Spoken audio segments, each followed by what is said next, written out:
Welcome to A Scrap Life, a podcast solely focused on the hustlers, grinders, operators, and business owners who live and breathe the scrap metal industry every day. We are the original recyclers. No suits required, just guts and hard work. Here is your host, Brett Eckhart. Special edition. Whatever is that, the beep sound like that goes. Like, I got two of my favorite people to do podcasts with, talk scrap, talk steel with, and Jennifer's been creating quite a buzz about this whole steel company sale. And it just so happens I have a guy in town that knows a fair amount about new steel too. So I'm like, hey, maybe we should all just sit down and talk about what's going on in the world. And Jennifer being pretty clued in on how this all works, I brought her to sit in the middle of us so Chad and I don't start arm wrestling and fighting over the price of scrap and new steel. So fire us off. I got my whistle. Yeah, let's go. We'll go through this. It kind of worked out well. Like, we've got the steel side of things, the scrap side of things. I've kind of played in between. And yeah, let's talk about it. U.S. Steel, unsolicited bids.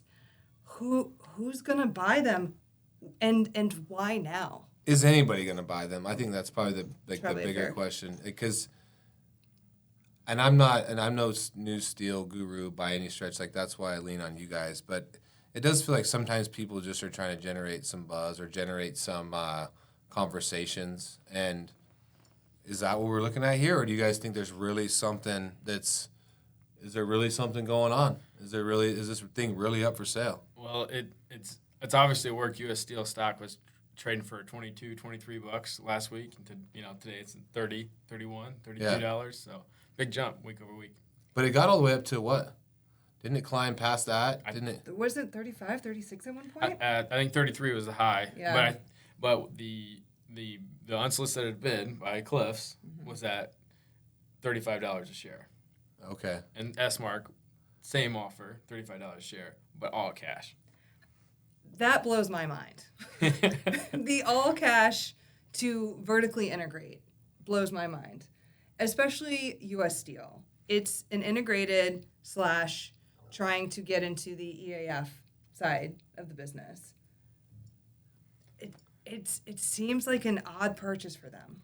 Well, or is that just really why? I mean, is this ESG becoming so attractive that this is something you have to do?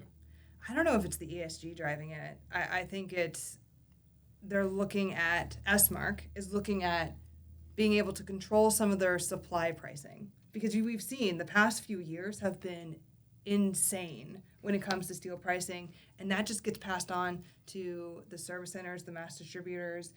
It just compounds. So if there's consolidation in the new steel business, like, what does that mean for the little old scrap guy? Like, does that mean less options for? I mean, we're already struggling at some point. Like, I'm just over here in Idaho. I only have two options. If it is like, if Nucor buys Cascade, like, I really have one. Like, I have Cascade still on the West Coast and Nucor going east. Like, the options are already getting slim. We need either an export market or 10 more new steel mills around, and I feel like that's going to be tough. I'm walking off this podcast. I've heard enough about steel mills making enough money. Now, Jennifer. Whistle. We need to talk about the other unsolicited bids. We talked a little about S-Mark, the steel distributor, but, I mean, Cleveland Cliffs, ? If Cleveland Cliffs and U.S. Steel combined, they would become the largest steel manufacturer in North America. They would leapfrog over Nucor, who is by currently. How far? Like, out of curiosity, because that's not like my area of expertise. But how? I mean, when you say leapfrog over them, I mean, what? I guess what I'm saying, like, location wise, for anybody out there that doesn't understand, like, when you say Cleveland Cliffs potentially buying U.S. Steel, like, does that add how many more steel making facilities or capacity to their portfolio?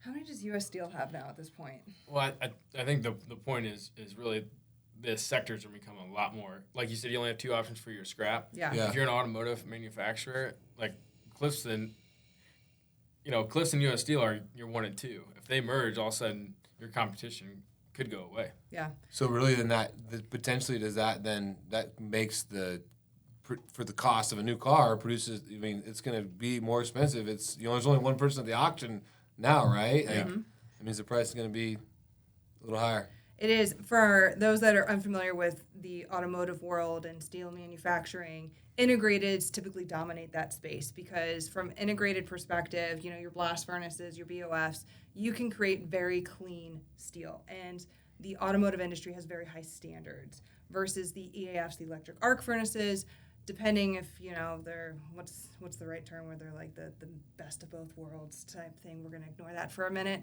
Essentially use recycled materials, and they can get it pretty close, but it's not the same. So it really will, to your point, minimize the amount of options that the automotive industry has. That's interesting. So what's the best case scenario, like for the scrap guys? Like what? Like just because I'm asking for a friend. like what's the just if I have some friends out there that are in this industry, like what's the best case scenario for them? So the upside though is integrateds are going to have a home for automotive, yes, but from an ESG, sustainability, that perspective, a more efficient and leaner and more nimble steel production, EAFs are the future. Yeah. So you're going to continue to have, eventually out here, additional homes for your material. And that just goes across the whole board at this point. You're going to see some of the integrateds shifting from producing finished steel and then making essentially support products for EAFs. Okay. Interesting. So, let's go back to, the reasons why, why would this be happening right now? And I think that's probably more pertinent to, to this conversation that we could, kind of hash out are we topping out? Are we topping out on the new steel side? I mean, price wise, are we brushing up against that? This is close to peak valuation as you're going to get in the maybe short to medium term, to where this is a good opportunity, or is it? I mean, what's the reasoning behind it? Well, these poor steel mills haven't made much money. Yeah, piss on my leg and tell me it's raining. Yeah, that's piss, my friend. No, I think that's the $1 million question, right? Yeah. Is U.S. Steel, while the integrated furnaces are great for really clean steel, the maintenance and to reline, is intense. And I think a lot of these furnaces are at that stage because we've all the steel mills have ran well, made a lot of money. You don't go down for maintenance when you're making that kind of money. So now is the time. So instead of reinvesting that capital in doing the furnaces, why not consider a bid? So it's more just they're considering it, and if it makes sense. I was talking to somebody the other day, and they wanted to buy one of my trucks, right? And they're like, hey, I sold you this truck for XYZ amount, but it's a working truck for me. It runs every day. It makes money, right? And I was like, I'm not really I'm not good at selling trucks, right? I'm good at buying them, and I don't even know if I'm even good at that, but I have a few. And I was like, I'm not really interested in selling, but if the price is right, you can own that truck, right? And so is this one of those types of scenarios? It's making money. It is what it is. It's going to need, that truck's going to need maintenance, right? Mm-hmm. That steel mill or those steel mills are going to need, the furnaces are going to need maintenance.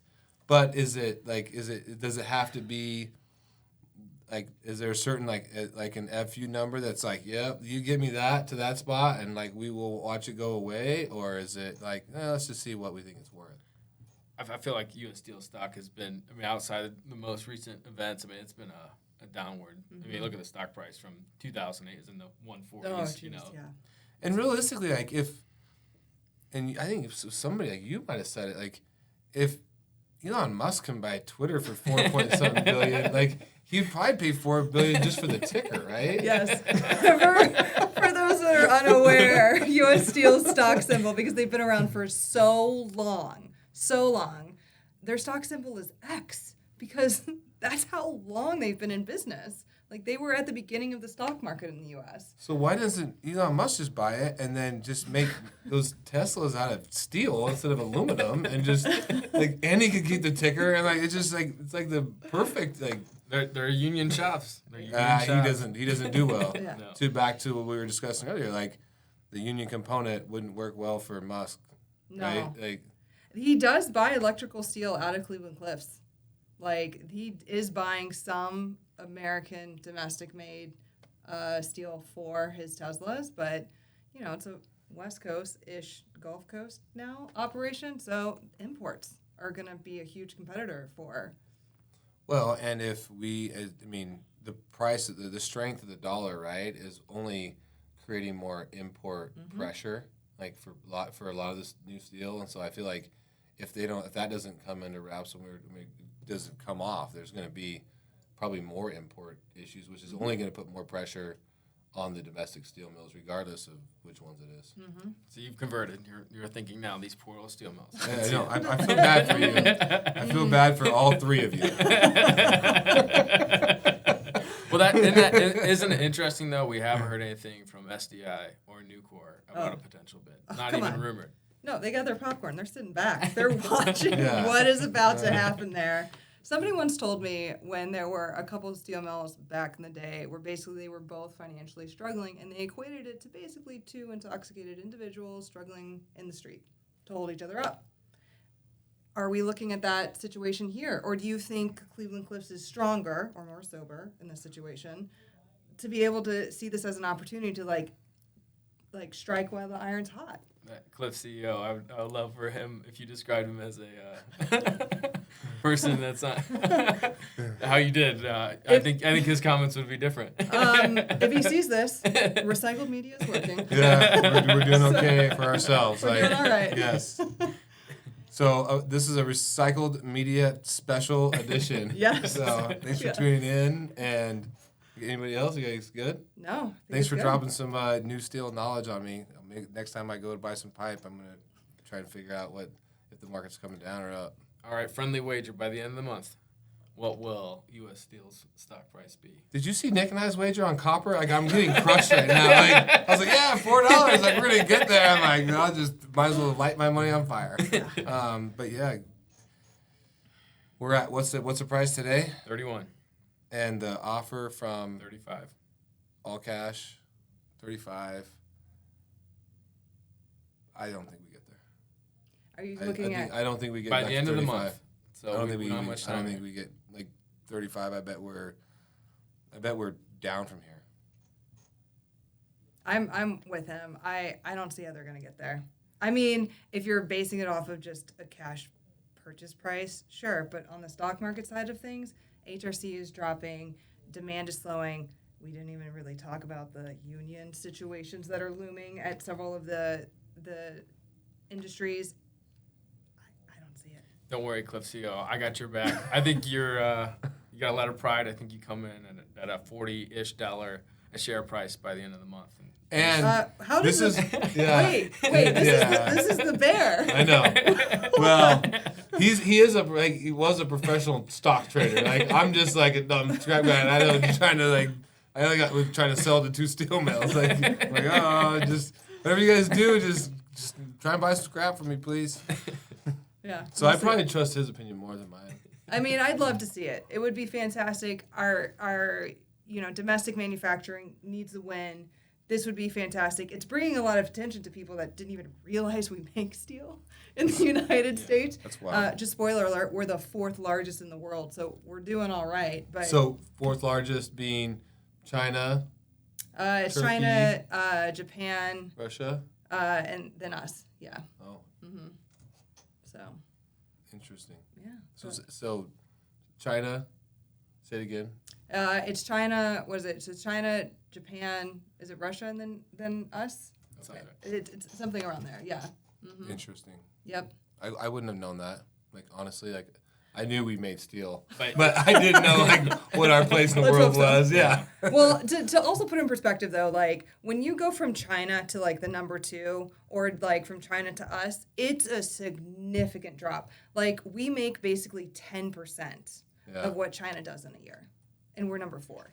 Jennifer, have your production team pull up a chart. Oh, yes. Just show that. This is the percentage. Yeah. Yeah, there you go. All right. Thanks, guys. Appreciate Thank you. Thanks for coming out. And we got a lot of more content coming, so stay tuned. Great seeing everybody.